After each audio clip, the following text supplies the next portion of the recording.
èyí ni pàkúté tí wọ́n dẹ fún Ta-Ni-Ọlọrun tí wọ́n fi rí i mú.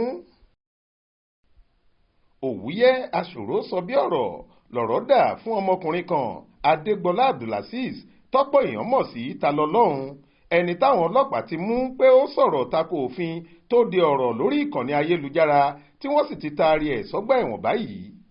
àwọn ọmọ ẹgbẹ́ kan tí orúkọ wọn ń jẹ́ Ògo Ìlọrin, èyí tí Sheikh oníyàwó mẹ́ta jẹ́ ọ̀kan lára àwọn ọmọ ẹgbẹ́ ọ̀hún, ni wọ́n dẹ páńpẹ́ fún ọmọkùnrin yìí látàrí bó ṣe ń fẹnu ṣátá ẹ̀sìn ìsìláàmù ànábì Muhammadu. ó dáná sun Kùránì tó sì bú gbogbo àwọn àáfàá Ìlọrin àti kọmíṣánná ọlọ́pàá lórí awuyewuye àwọn oníṣẹ̀ṣe àti àwọn àáfàá Ìlọrin.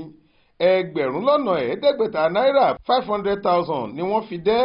wọ́n sọ fún un pé oníṣẹ̀ṣe ni àwọn náà, táwọn sì fẹ́ fowó ràn án lọ́wọ́ lórí ọdún ìṣẹ̀ṣe tí wọ́n fẹ́ ṣe nílùú Ìlọrin, táwọn yóò sì bá a tẹ aṣọ pẹ̀lú owó náà.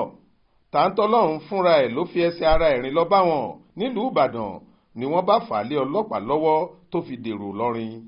ilé-ẹjọ́ májísírèètì kan nílùú Ìlọrin tí í ṣe olúùlú fún ìpínlẹ̀ Kwara ni wọ́n wọ́ Adégbọlá Abdulazeez lọ lọ́jọ́bọ̀ tọ́sídẹ̀ẹ́ ọjọ́ 17 oṣù kẹjọ yìí. ẹ̀sùn tí wọ́n fi kàn án ní ìgbìmọ̀pọ̀ láti hùwà burúkú, ìtàbùkù, bíba ẹ̀sìn jẹ́, ìbanilórúkọjẹ́ àti dídá rògbòdìyàn sílẹ̀ èyí tó lòdì síwèé òfin Nàìjíríà. onídàájọ́ Muhammed Ibrahim pàṣẹ kí wọ́n lọ sọ afurasí náà sọ́gbà ẹ̀wọ̀n Mandala nílùú Ìlọrin fún 50 ọjọ́, ìyẹn oṣù kan àbọ̀, kí ìgbẹ́jọ́ tó tẹ̀síwájú. ó sì sún ìgbẹ́jọ́ rẹ̀ sí ọjọ́ 5 oṣù kẹwàá ọdún 2023 yìí. Ibrahim Alágúnmu ló ṣàkójọ ìròyìn yìí fún iléeṣẹ́ tẹlifíṣàn Aláròye online. Faith Adébọlá ló kà á sétí ìgbọ́ yín.